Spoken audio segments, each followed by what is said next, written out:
penelitian Nah, kampus ini ya. sarannya untuk LPPM kampus-kampus. Iya. Saya ketika jadi kepala LPPM di Universitas Halmahera, Iya. saya kunci dosen-dosen di ruangan itu. Hmm. Yang sekarang ini anak-anak muda merajai, terutama dari kesehatan. Harusnya mereka siasati penelitian-penelitiannya.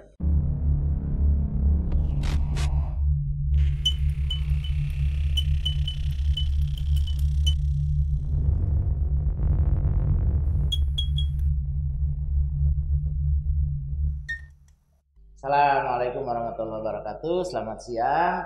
Salam LLDT 12. Kita berjumpa lagi di Pojok Bastori Podcasting LLDT 12 Wilayah 12 dari puncak Gunung Sirimau Ambon. Kali ini kita kedatangan lagi tamu yang luar biasa. Nanti beliau akan memperkenalkan diri. Tema kita di hari ini adalah tentang bagaimana kita mengupayakan agar penelitian dan publikasi ilmiah dosen, terutama dosen di LLDT Wilayah 12 ini bisa dipacu dan semakin ditingkatkan di masa-masa yang akan datang. Dan untuk mengupas topik ini, narasumber saya yang luar biasa ini sudah berada di tengah-tengah kita, dan untuk mengefektifkan waktu kita langsung saja saya serahkan sepenuhnya ke Pak Riki. Silakan Pak Riki, selamat datang di podcast LLDT Wilayah 12. Mohon Pak langsung memperkenalkan diri dan bisa langsung paparannya atau materi apa nih Pak yang tadi ya terkait itu. Ya, penelitian publikasi ilmiah. Silakan Pak, langsung. Baik, terima kasih Pak Asel.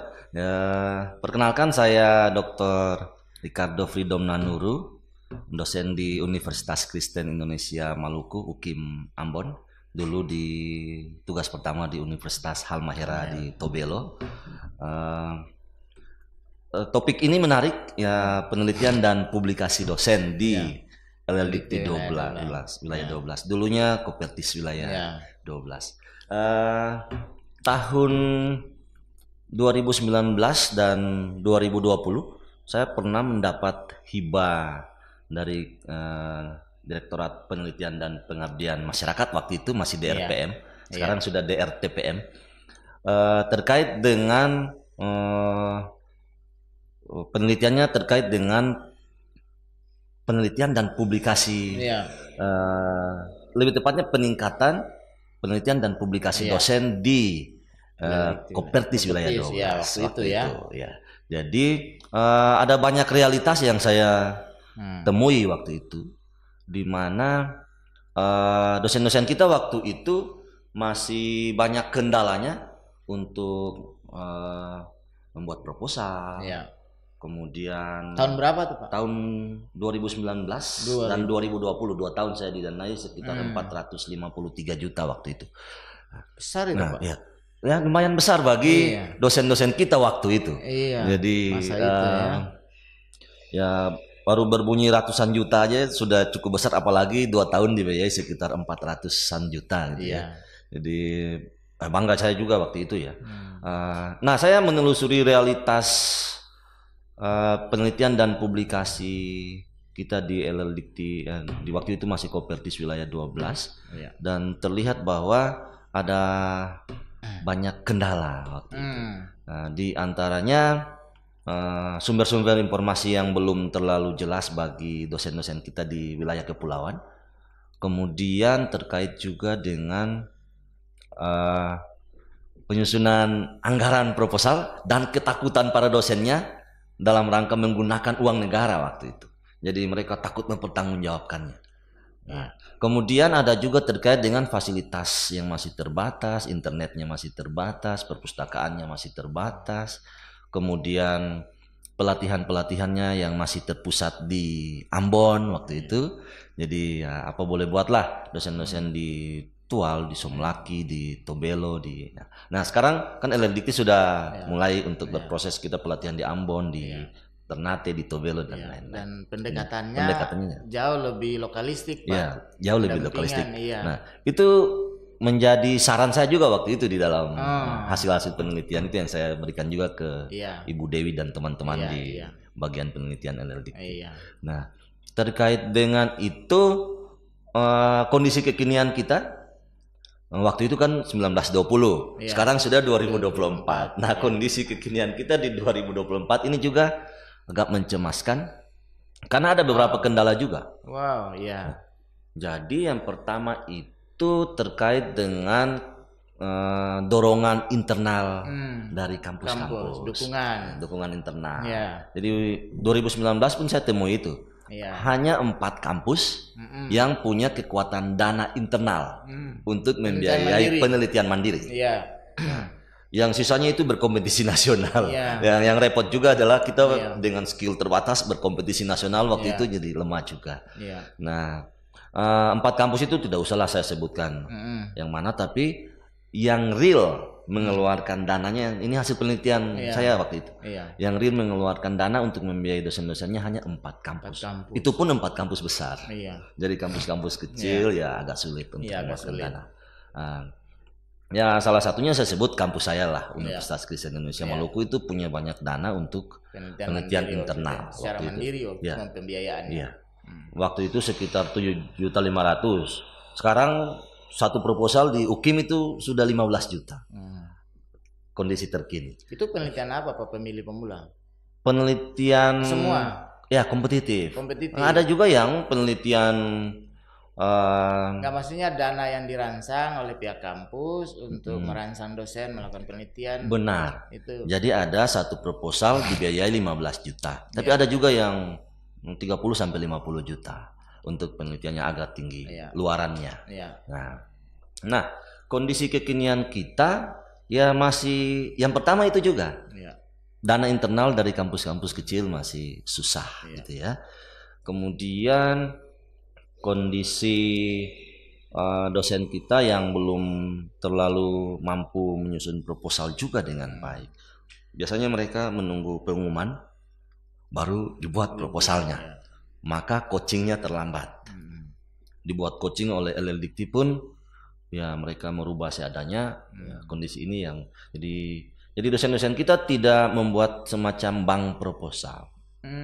Jadi kalau mereka buat bank proposal atau 1-2 proposal sejak awal lalu dikonsultasikan kepada kita misalnya, ya itu bisa dikomentari sejak awal, diperbaiki sehingga pada saatnya dibuka oleh LLDT maupun oleh DRTPM itu harusnya sudah LPM punya tanggung jawab. Benar. Lembaga penelitian kampus. Ini sarannya untuk LPPM kampus-kampus.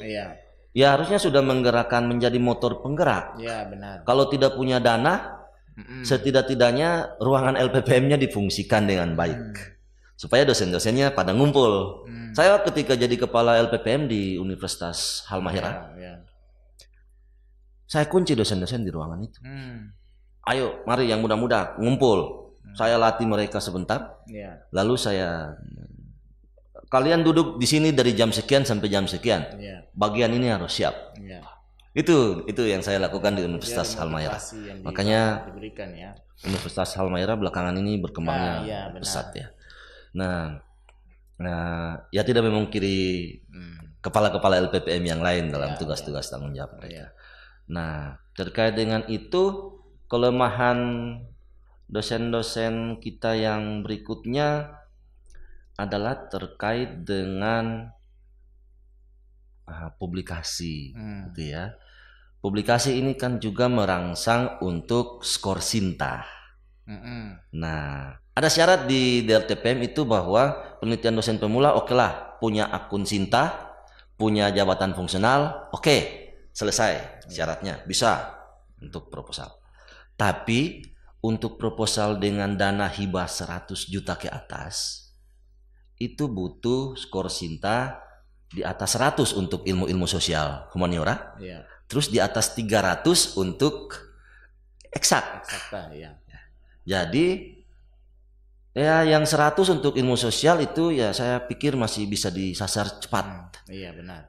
Dengan penelitian-penelitian internal diupload ke Sinta, itu skornya mereka bisa lebih bisa lebih cepat. Bisa lebih cepat Iya. dalam setahun 2 tahun bolehlah tercukupi.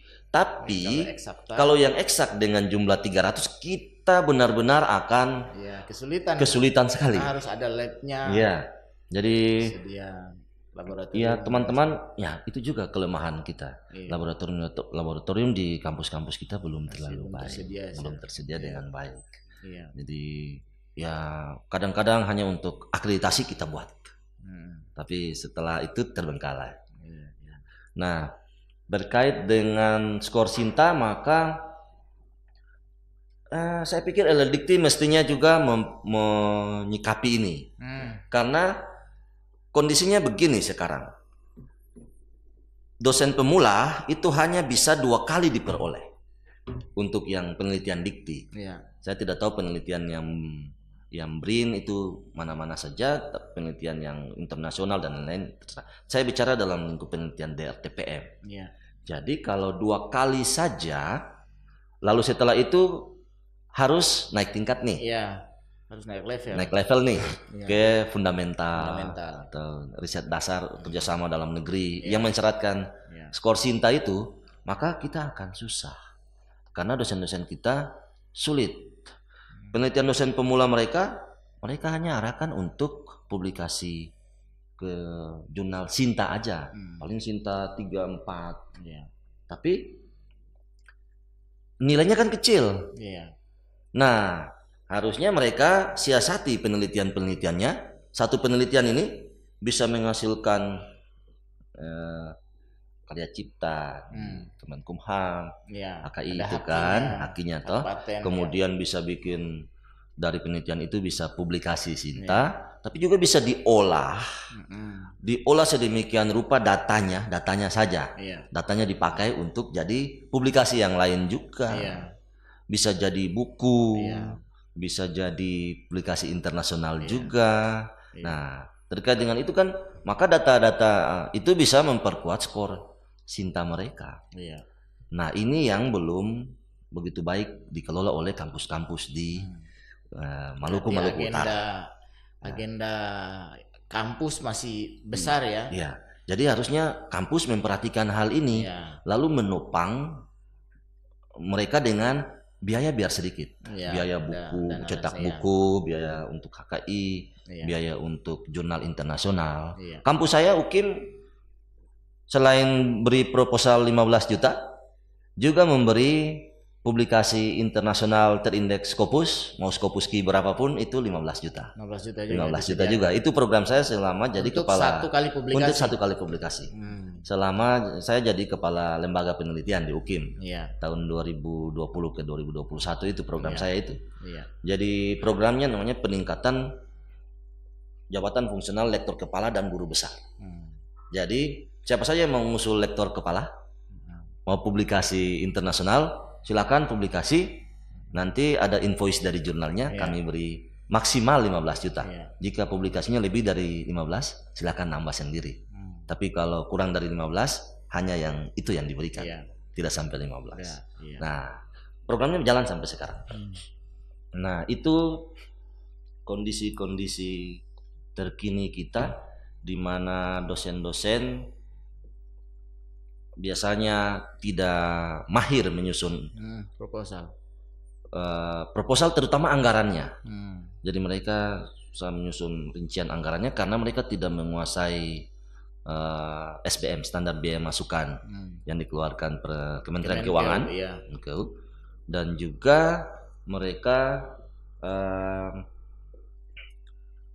sulit mencari-cari publikasi-publikasi, terutama publikasi internasional dalam rangka itu tadi yang kita bicarakan, mau naik ke lektor kepala, mau naik ke profesor, memperbaiki jabatan fungsional, memperbaiki jabatan fungsional dan skor, dan untuk meningkatkan skor Sintanya. Itu apa karena kurang mentoring atau pembimbingan begitu Pak, sehingga banyak dosen benar bisa juga.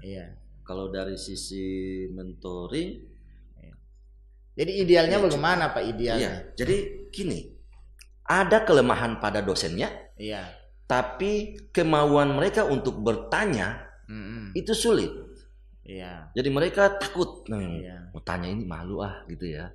Nanti sudah ketemu masalah, Jadi baru bisa tolonglah. kita bilang bahwa dosen-dosen kita nih bergerak nih kalau tiba masa tiba akal begitu ya? Benar. Jadi perencanaan karir mereka Iya. tidak fokus. Hmm. Ya saya juga dulu Ya, demikian step sih. by step ya. Ya, saya juga dulu demikian. Iya. Saya biasanya membantu orang, Hmm. tapi perencanaan karir saya amburadul juga. Tapi sekarang saya sudah benahi. Iya. Kemarin lektor kepala 700 saya sudah keluar lah, jadi sudah mulai aman lah. 2 tahun lagi saya ngusul Saya profesor guru besar, misalnya ya, iya. guru besar. Nah, terkait dengan itu maka saran saya nih, saran Iya. profesional saya Iya. dalam hal saya meneliti hal-hal ini, Iya. kampus-kampus mestinya merancang penjenjangan karir dosen Hmm. mulai dari tingkat prodi. Iya. Ya ini kan kita menjawab juga Permen Ya, 24 ya. 24 Permen 24 atau Permen 44. 44 ya, 44 2024 Iya. yang dikeluarkan kemarin. Iya. Nah, dalam rangka itu kan sekarang mau ngusul guru besar, Iya. itu sudah ada formasi jabatannya, Iya. dan formasi jabatannya mesti disusun berdasarkan home base Iya. dosen di prodi masing-masing. Iya. Nah, maka kampus mesti melihat ini sejak dini. Iya. Dalam rangka menuju ke guru besar, maka dosen harus meneliti, harus publikasi. Iya.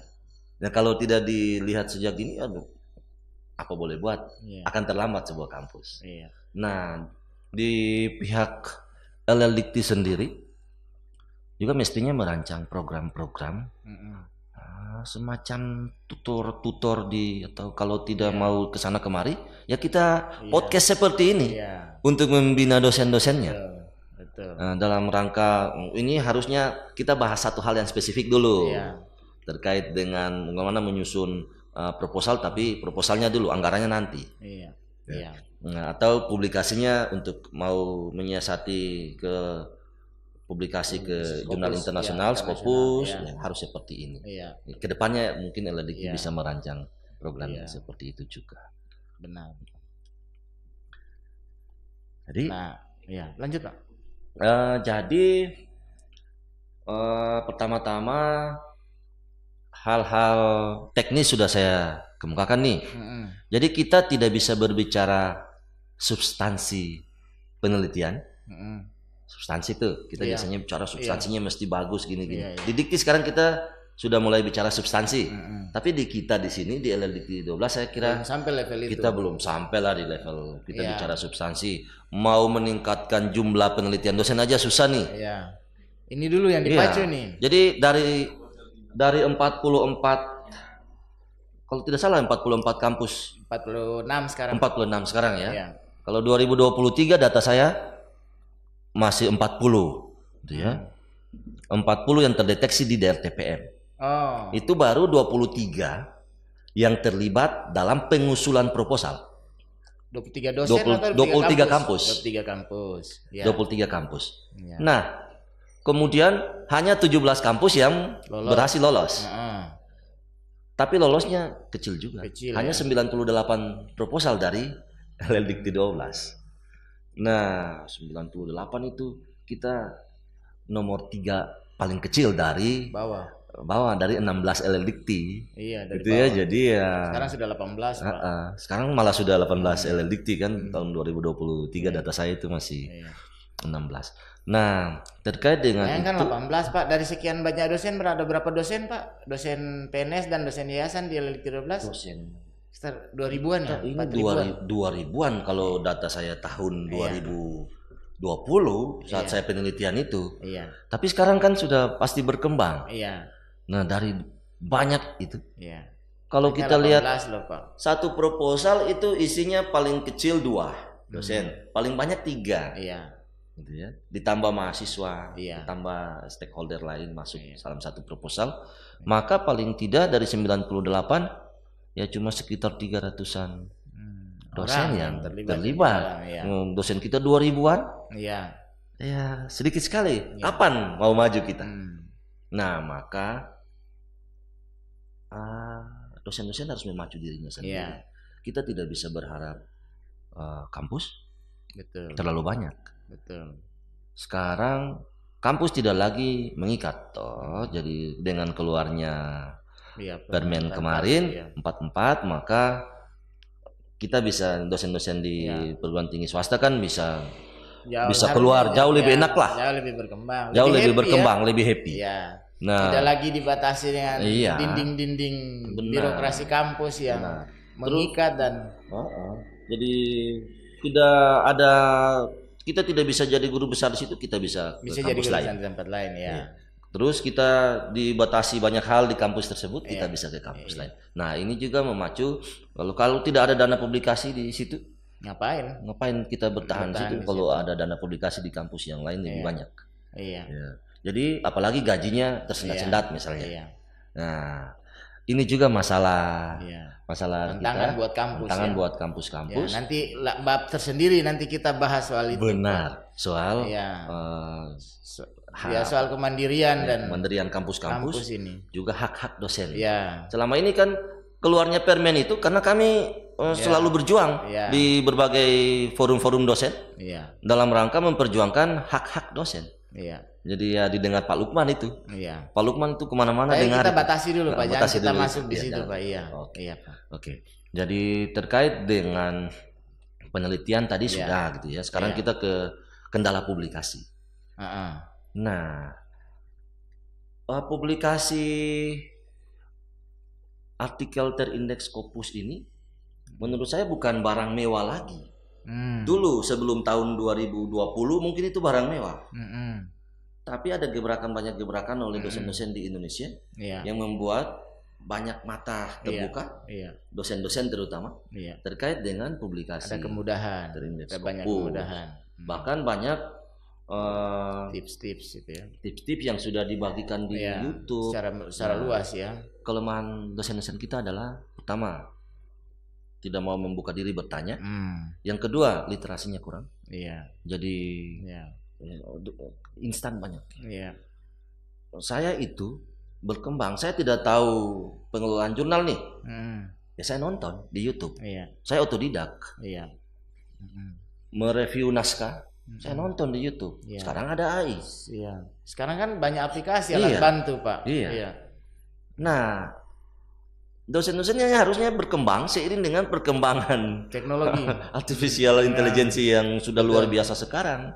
Sudah ada banyak aplikasi yang bisa kita pakai satu ini, kita ubah ke sini, kita ubah ke sini, kita ubah ke sini lagi, maka kita ubah lagi dengan bahasa kita, plagiasinya akan hilang dengan sendirinya.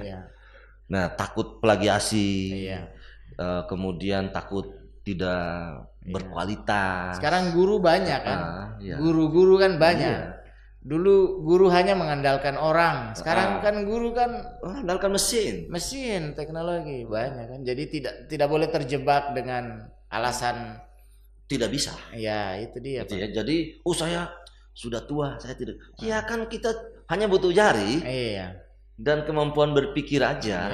Kalau tidak bisa lebih dengan teliti, ya minta tolong anak-anak muda, dosen-dosennya masih muda.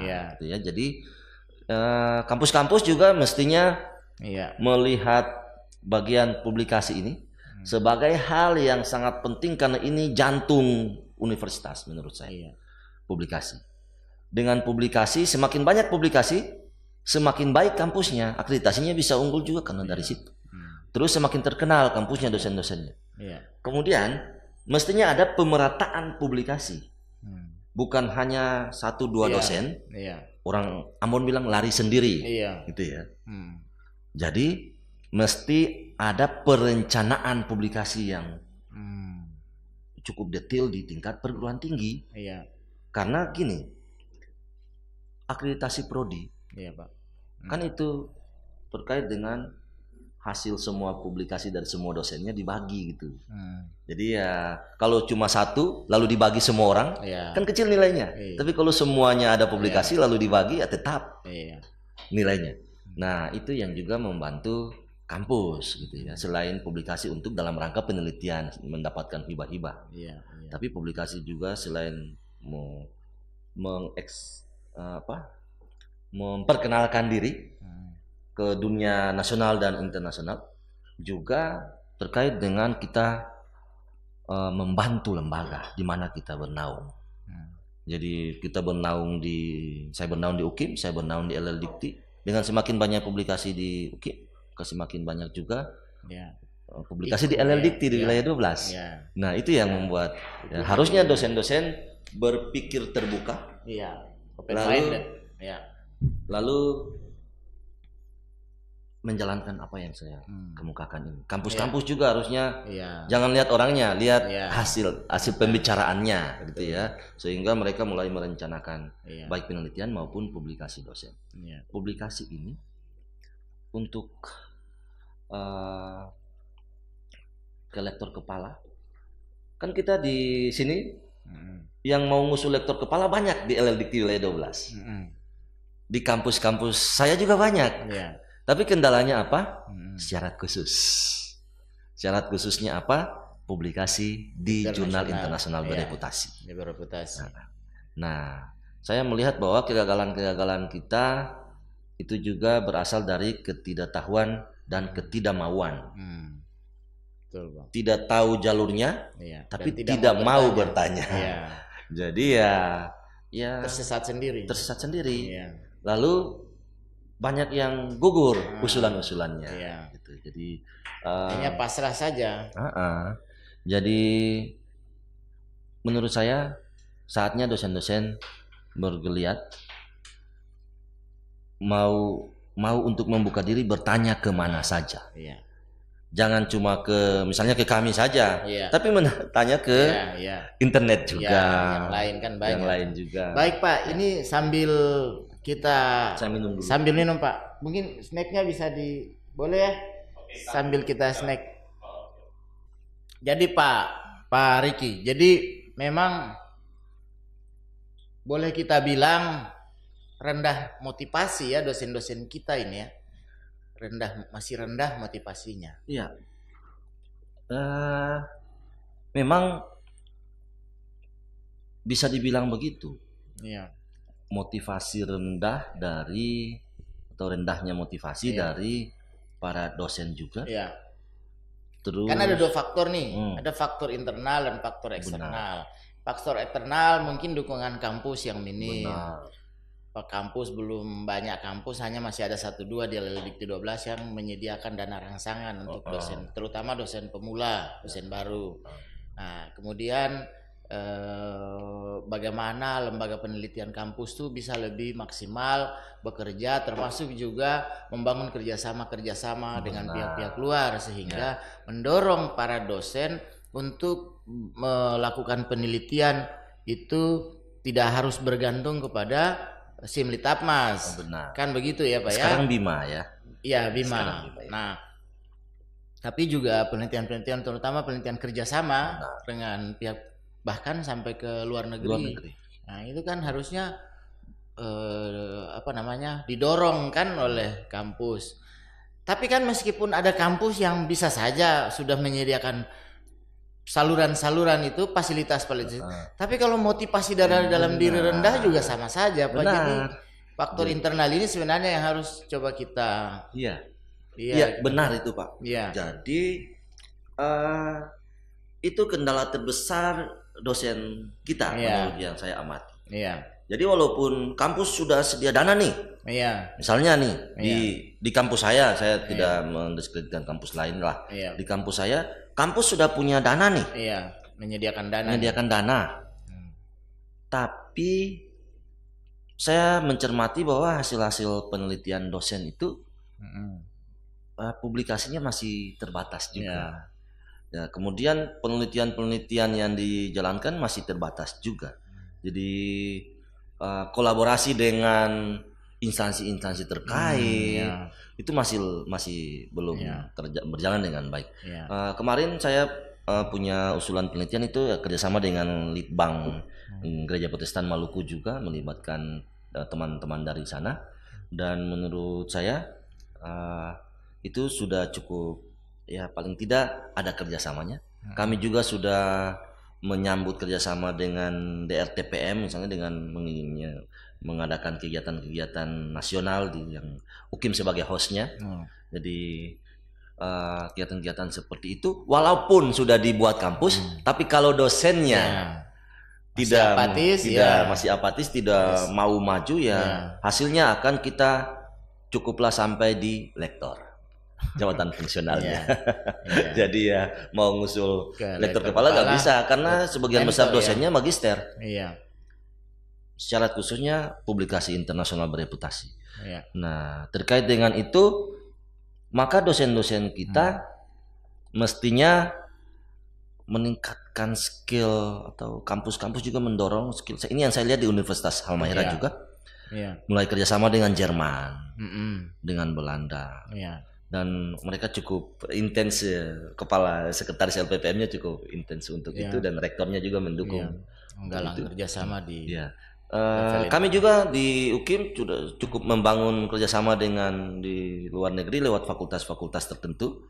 Tapi ya saya belum melihat kerjasama dalam kerangka publikasi internasionalnya itu.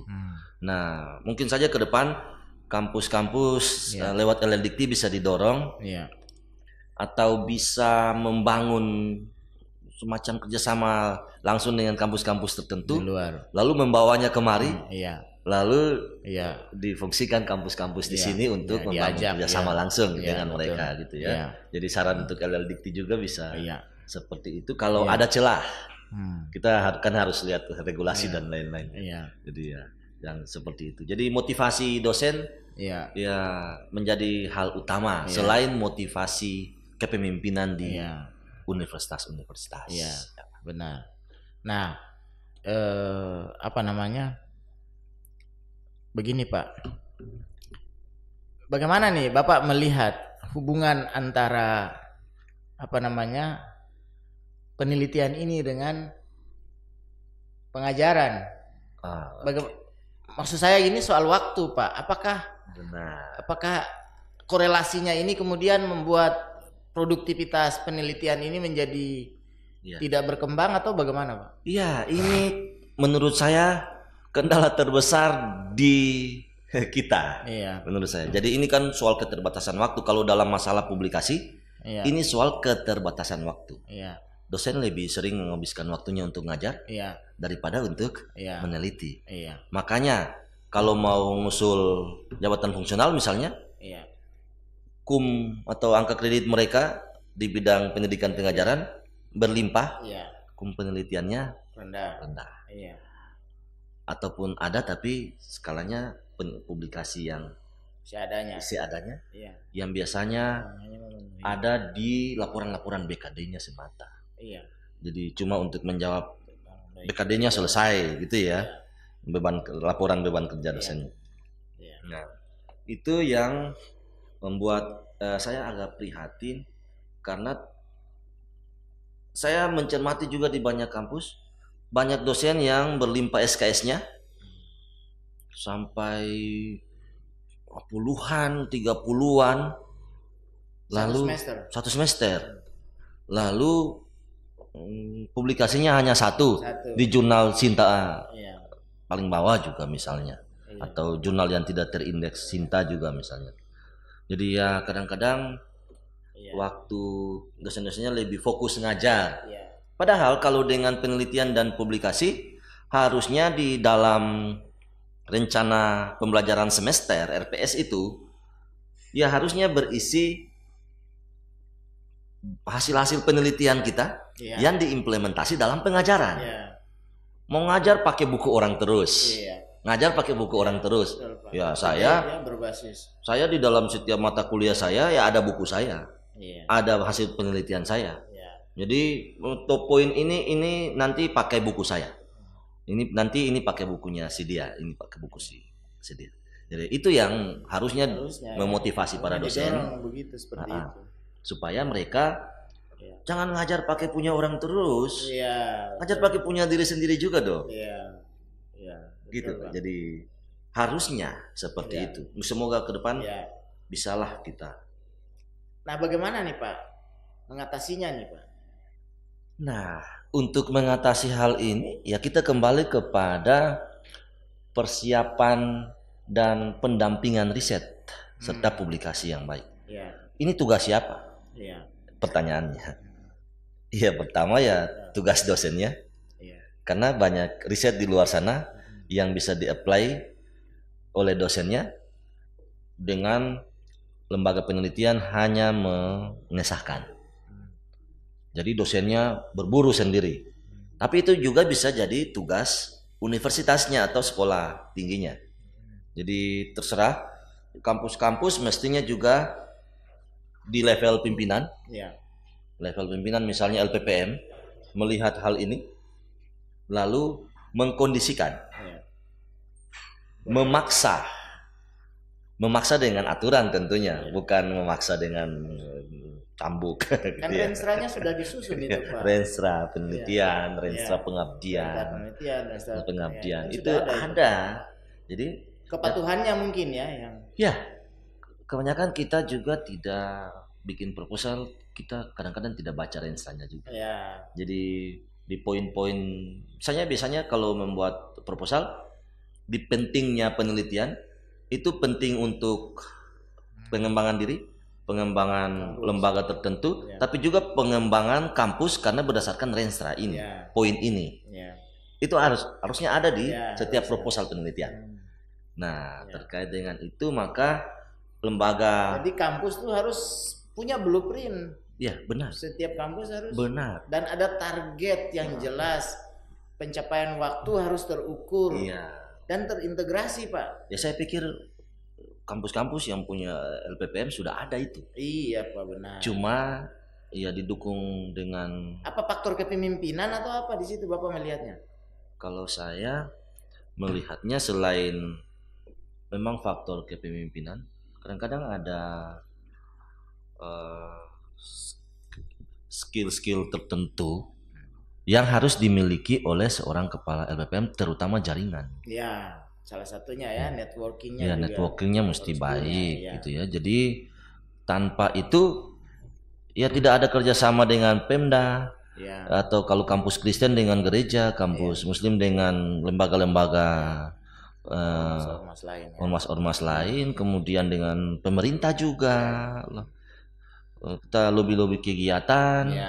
Yang membangun dosen-dosen kita di kampus sendiri juga penting. Jadi selain pimpinan juga terkait dengan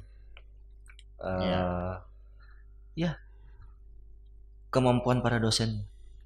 Ya kembali lagi kepada pribadi-pribadi. Iya, betul Pak. Nah, yang berikut Pak,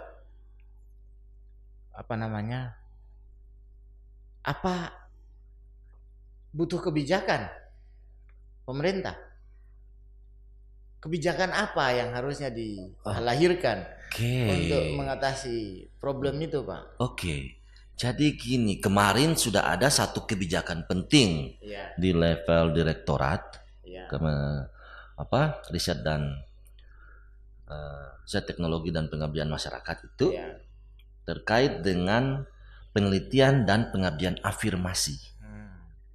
Nah, kebijakan ini kan sudah mulai diberlakukan tahun 2024.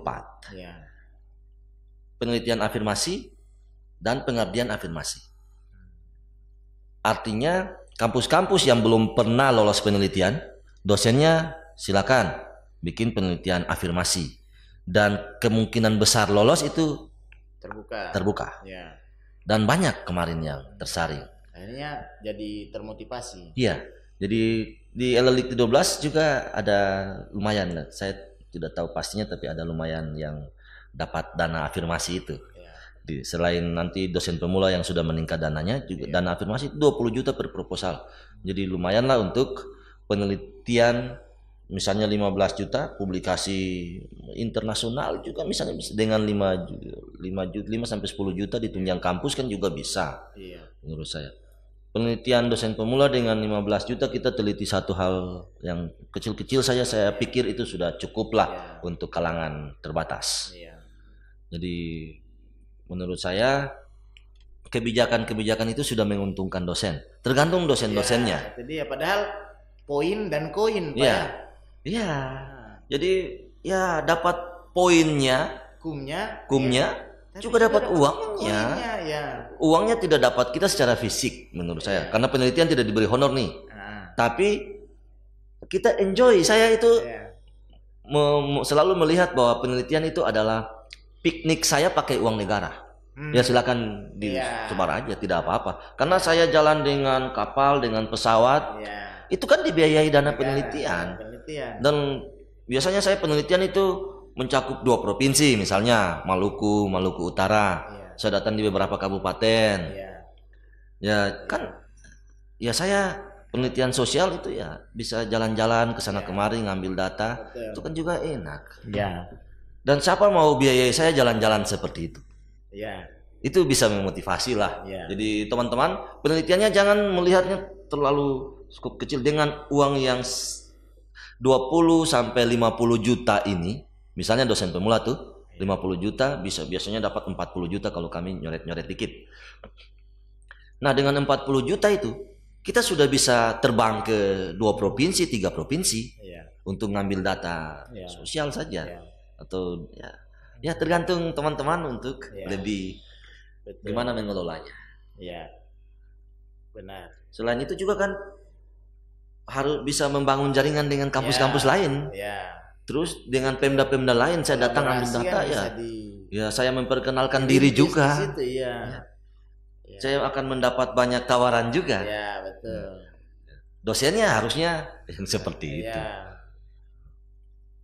Tinggal memotivasi diri saja Pak ya. Padahal terbuka ruang yang begitu besar. Tapi ada banyak juga dosen yang apply sekali gagal, terus gak mau lagi. Padahal kami juga dari dulu itu berulang-ulang juga. Mulai dari yang kecil-kecil 3 juta di LL Dikti dulu sekali. 5 juta, kemudian ke 10 juta, sampai ke ratusan juta ini.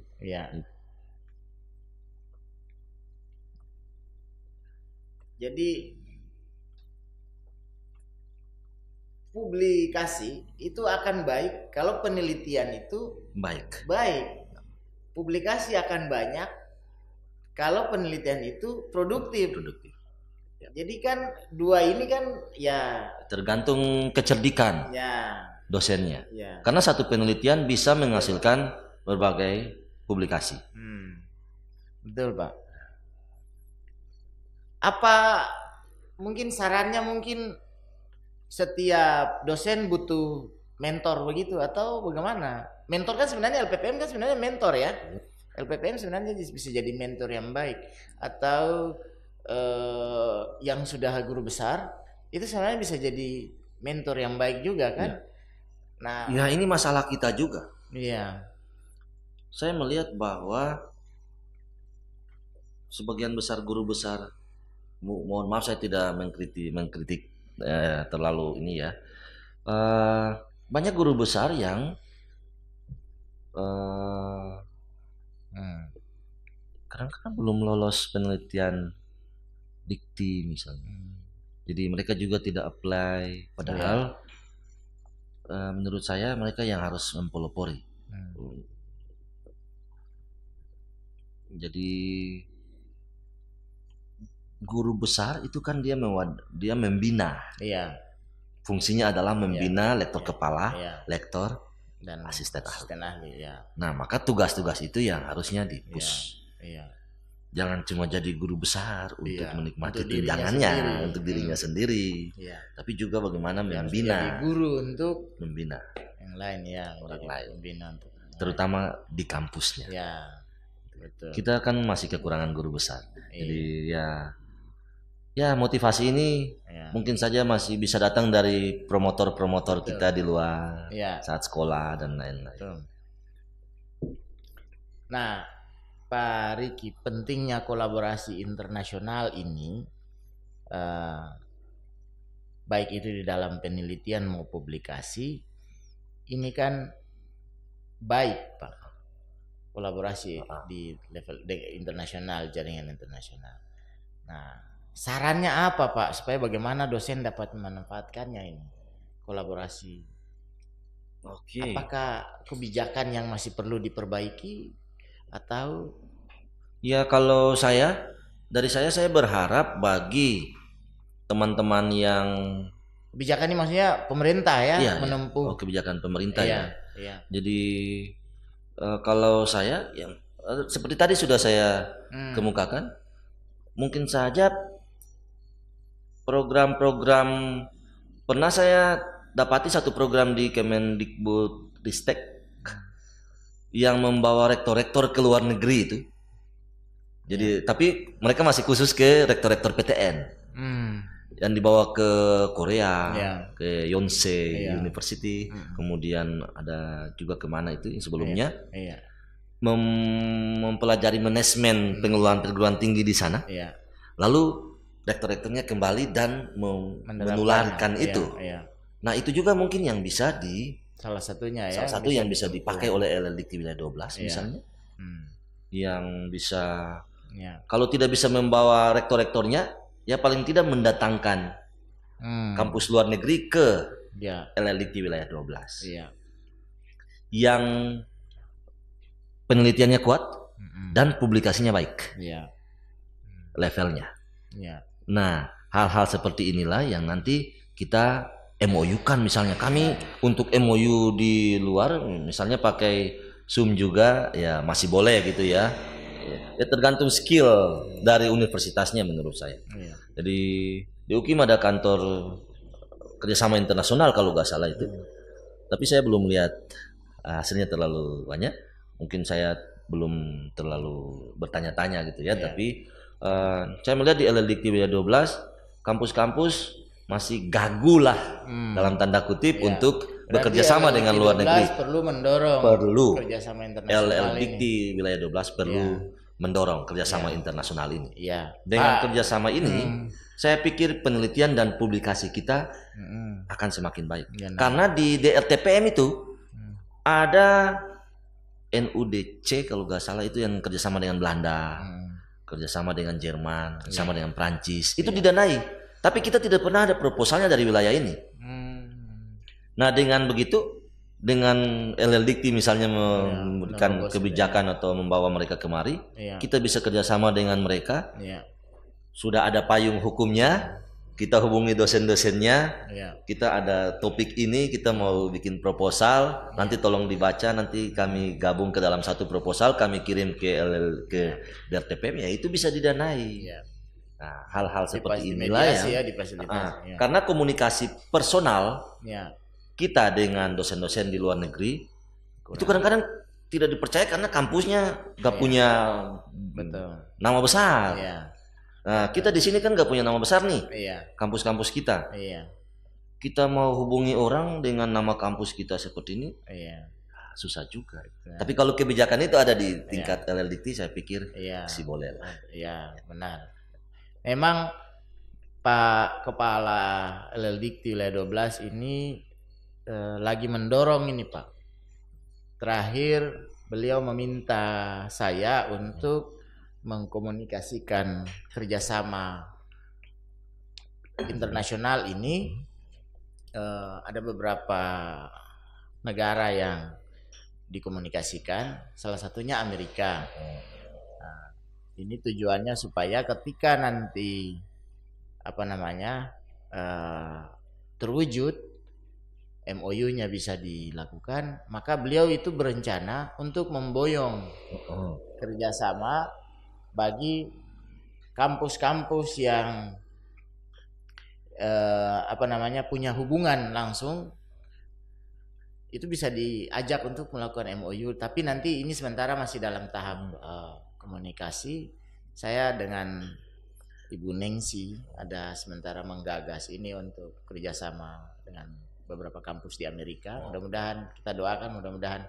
Tapi beliau lagi berupaya, Pak Kepala LLDikti sedang menggagas ini sehingga pimpinan perguruan tinggi di wilayah 12 ini bisa melakukan kerjasama internasional dengan kampus-kampus di luar negeri. Baik Pak. Sekarang ini terkait dengan publikasi ini Pak. Saya entahlah apakah ini boleh dikatakan rahasia umum kah atau desas-desus kah? Nanti Pak Riki tolong klarifikasi. Tapi memang ini seringkali menjadi keluhan. Para dosen ini seringkali mengeluhkan hal ini. terkait dengan publikasi internasional ini, terutama yang terindeks Scopus, Pak.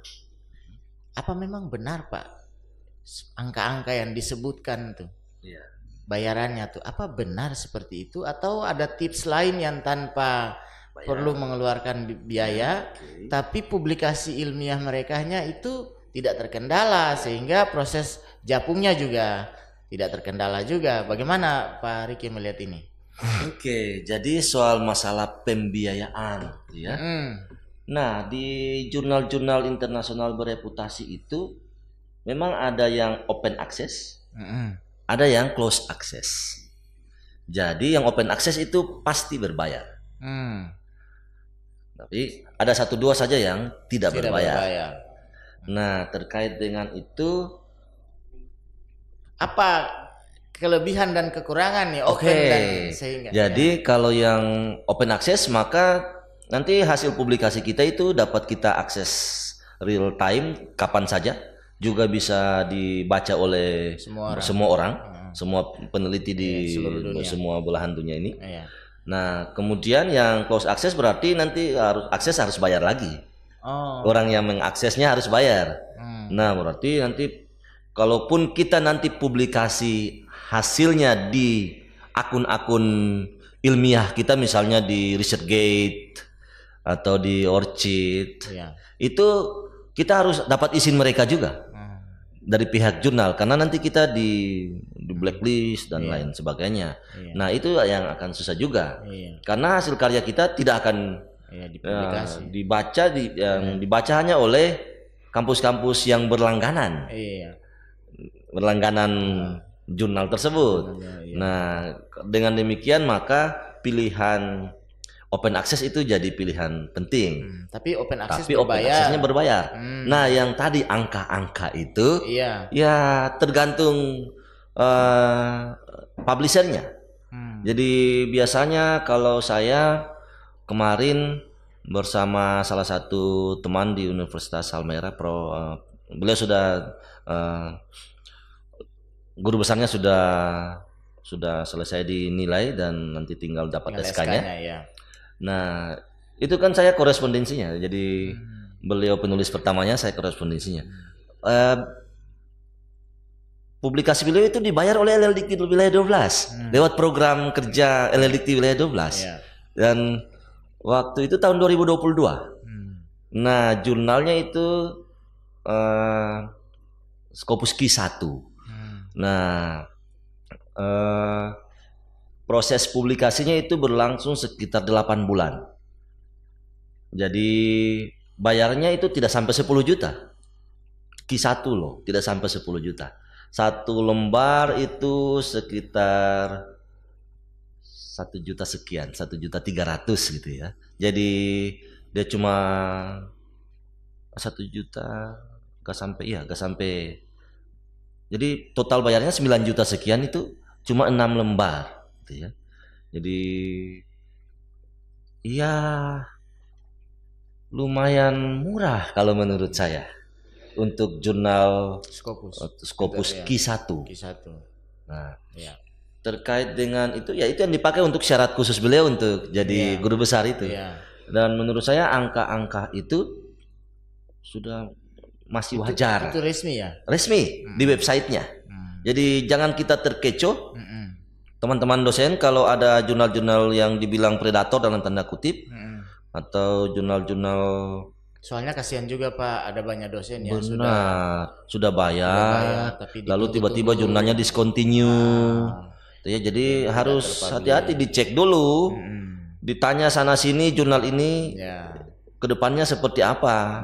Ya kami bisa membantu melihat bahwa jurnal ini, ya kalau kita lihat jurnal yang diserbu dalam tanda kutip oleh penulis Indonesia situ semua, sebaiknya jangan. Banyak kan India. Ya IPB, India, Pakistan, Bangladesh gitu ya. Betul. Jadi teman-teman ya mesti hati-hati juga. Saya berpengalaman di jurnal-jurnal seperti itu juga dulu. Sekarang sudah belajar dari pengalaman. Waktu mau cari jati diri di publikasi itu ya. Benar. Jadi dulunya kami itu juga terlibat dalam hal-hal yang dibilang agak kotor-kotor juga dalam publikasi. Tapi sudah setelah tahu ya, kita belajar dari pengalaman-pengalaman ya. Ternyata ini ada jalan yang baik nih. Ya, ini jurnal-jurnalnya yang tidak jelas. Iya, ini broker nih. Ya, broker nih ya. Jadi ya paling tidak kita belajar dari, kalau tidak dari pengalaman sendiri, ya dari pengalaman orang lain lewat hasil-hasil tontonan seperti ini. Betul. Podcast-podcast seperti ini kita belajar. Jadi menurut saya carilah jurnal yang walaupun berbayar tapi masih wajar. Jangan sampai bunyinya 40 juta, 50 juta, ada loh yang sampai 68 juta, bisa kedokteran itu mahal-mahal. Jadi menurut saya tidak wajar bayar artikel sebanyak itu. Sebesar itu ya, Pak. Paling mahal menurut saya 25 juta itu sudah masih diakomodir dikti lah. Ya, jadi kami kan biasanya menilai proposal dosen-dosen. Biasanya publikasi itu 10% dari total dana yang diusulkan, atau 15% dari total dana yang diusulkan. Jadi silakan di angka publikasi, tapi kami akan menelusuri link APC jurnalnya. Jadi kami akan tahu jurnalnya minta dananya sekian. Di proposal berapa kami coret, sesuaikan dengan jurnalnya. Nah, jadi teman-teman memang ya terkait biaya ini memang mencekik, tapi ya bagi teman-teman kita kan sudah dapat sertifikasi dosen. Apalagi yang PNS, misalnya ada tahun depan sudah dapat tukin gitu ya. Kalau tukinnya benar, maka biayanya sudah akan sangat cukup untuk membiayai publikasi dosen. Jadi harusnya tidak ada keluhan terkait dengan publikasi, mahalnya publikasi. Karena yang open access itu biasanya berbayar. Dan dananya itu sudah saya hitung-hitung 10, 15, 20 di rentang itu saja. Untuk jurnal yang Q1, Q2. Kalau masih terindeks Scopus atau masuk Q3, Q4 itu ya di 10 juta ke bawah masih bisa lah. Masih 5 juta masih dapat lah. Jadi wajar lah itu bagi saya. Iya, masih kategori wajar, Pak ya. Nah, artinya lagi-lagi Pak, kan malah LLDikti juga menyediakan itu dana itu, selain dari, padahal kan di penelitian kan sudah ada biaya publikasinya itu kan, jadi harusnya tidak ada kendala. Artinya ya sudah dimulai dulu dari penelitian dulu, karena dengan penelitian tidak lagi terkendala dengan publikasi. Sebenarnya di LLDikti 12 nih mentor sebenarnya ada, tapi bagaimana nih Pak sejauh ini saluran ini digunakan gitu? Maksudnya saya misalnya gini, ada Pak Riki, ada Pak Zulfikar, ada Pak Zubair Saing, ada Ibu Dwi, ada juga teman-teman yang kita undang untuk jadi narasumber. Mereka ini yang saya sebut kan rata-rata punya pengalaman untuk akses jurnal terakreditasi internasional dan punya kiat-kiat yang selalu dibagikan ke semua dosen-dosen. Nah, memang setiap orang tuh punya kendala, iya, kita tidak bisa pungkiri itu. Tapi sejauh ini Pak, dengan banyak kebijakan atau terobosan yang sudah didorong oleh LLDikti 12, apakah itu belum cukup Pak? Apakah perlu lagi dipacu lagi terus lagi, atau bagaimana nih untuk mendongkrak teman-teman dosen ini Pak? Oke, terima kasih. Saya pikir itu menurut saya sudah sangat cukup. Ya. Tinggal kembali motivasi diri para dosennya ini mau gak? Gitu ya.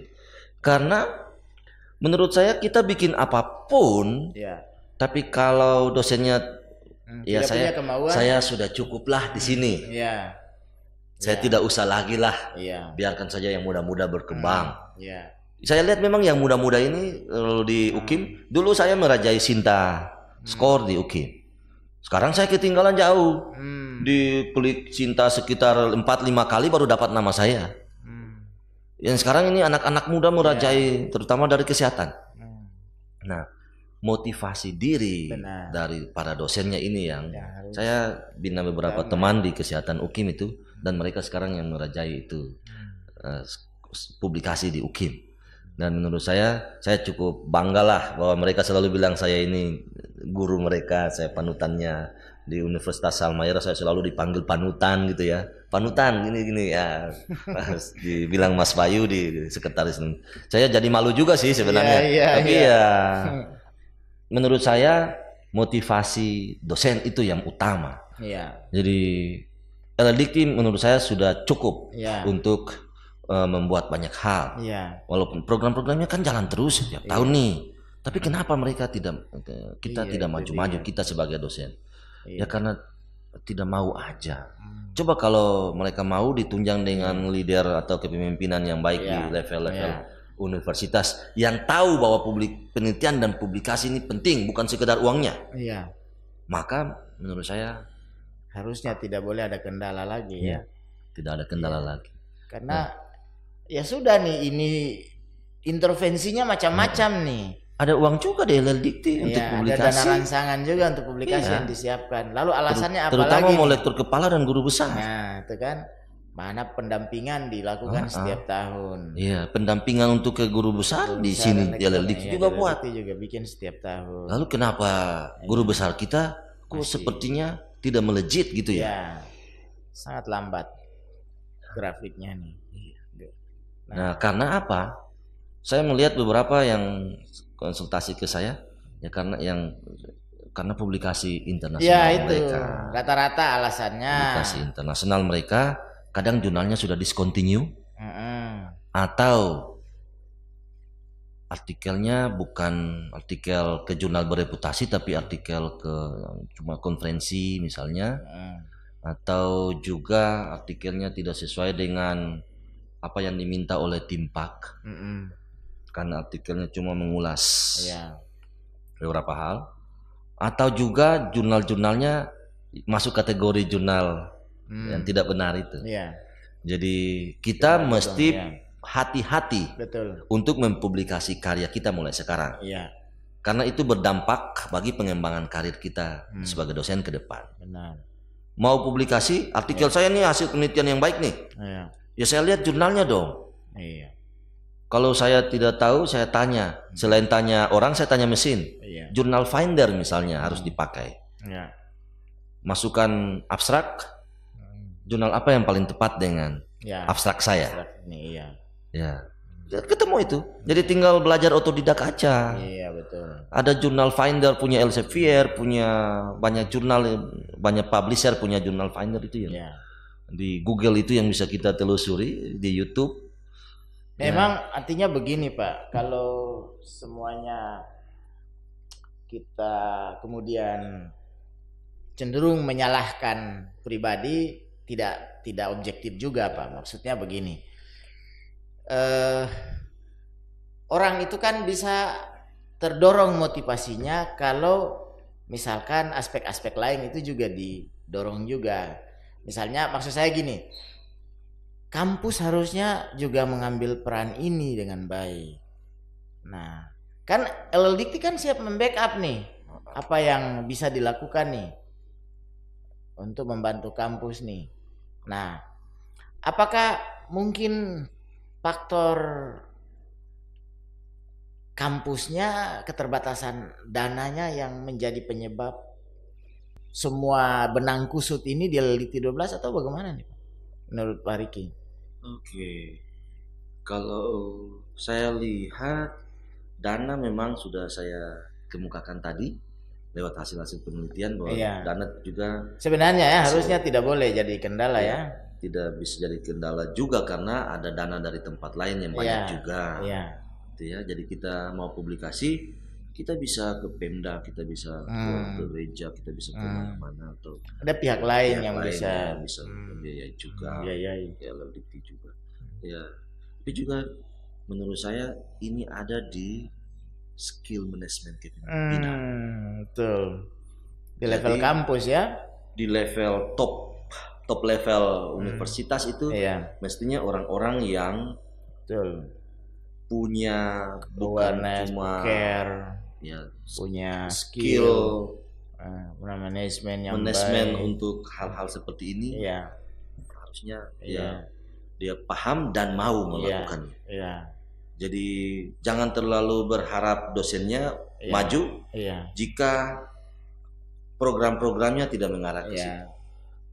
Program-programnya sudah ada pun, tapi pengawalan terhadap program pun mestinya dengan baik dilakukan juga. Iya, Karena apa? Ada uang, tapi tidak kawal uangnya juga ribet. betul.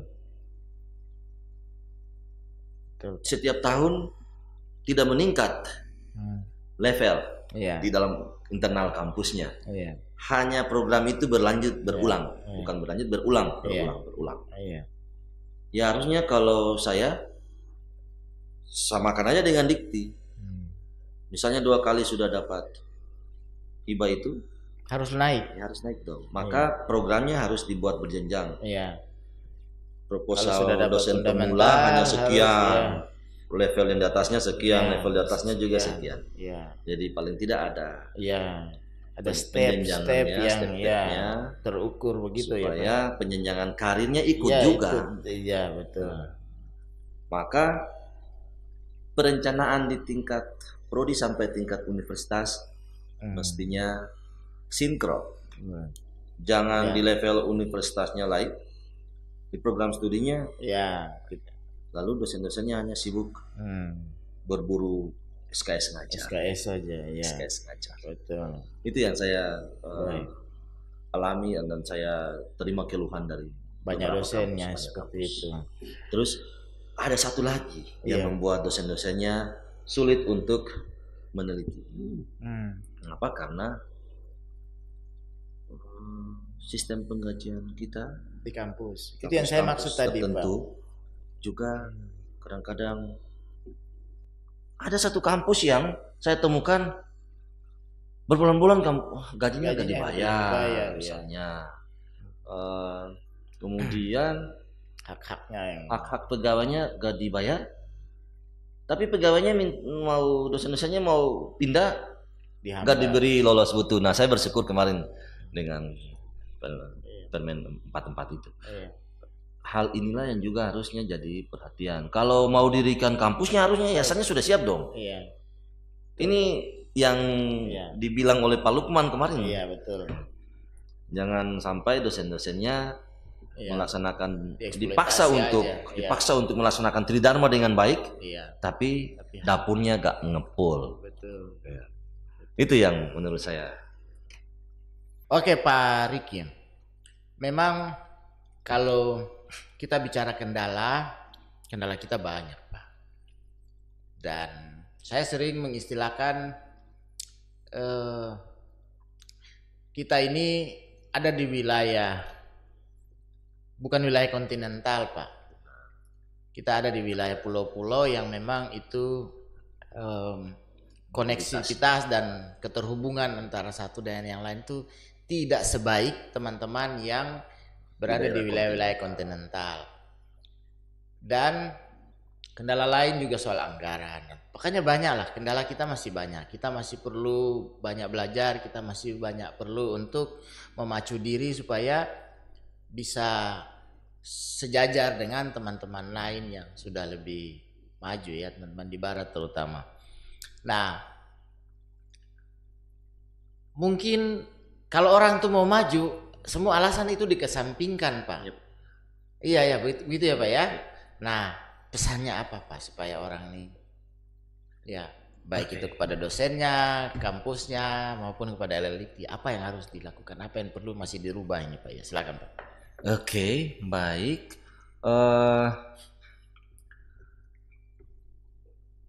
Ya sebaik apapun kita melakukan banyak hal, itu kembali lagi pada diri dosennya. Sebagai dosen, ya pesan saya sebagai seorang dosen juga kita wajib gitu ya. Kalau saya wajib nih merancang perencanaan karir saya dengan baik sejak dini. Jadi Pas diangkat sebagai dosen nih, SK 100% dari yayasan, ya mulai saat itu Bapak Ibu sudah harusnya bertanya, belajar, merancang apa yang mau dilakukan, terus petakan karir Bapak Ibu. Sebagai dosen, saya ngurus jabatan fungsionalnya 1 tahun setelah itu. 2 tahun lagi saya harus ngusul lagi. Terus lompat ya dari asisten ahli ke lektor. Lektor 300 lagi. Kemudian ke LK lagi. Jadi kalau dihitung-hitung kita tidak akan lama kalau perencanaannya jelas, terukur. Nah, pesannya ya untuk supaya cepat Bapak Ibu seimbangkan pendidikan pengajarannya, penelitian dan pengabdiannya. Penelitian, publikasi itu sudah termasuk penelitian. Nah, terkait itu juga maka pesan saya kepada level top universitasnya, ya Bapak Ibu juga mesti memperhatikan, memberi rangsangan, stimulus untuk sistem penggajiannya juga ini, sistem kesejahteraan dosennya, kemudian stimulus untuk penelitian publikasinya biar sedikit-sedikit, tapi dosennya akan merasa diperhatikan. Dengan demikian juga maka dosennya akan semakin mencintai kampusnya dan akan berbuat banyak untuk kampusnya. Dengan kita memperhatikan kesejahteraan dosen, maka dosennya juga akan berbuah kembali bagi kampusnya. Itu menurut saya hal yang sangat penting. Kita ambil rasa cintanya. Jadi bukan kita ambil rasa cintanya dengan begitu saja, tapi kita berikan sehingga rasa cinta mereka akan kembali pada universitas di mana kita. Jadi ada simbiosis mutualisme.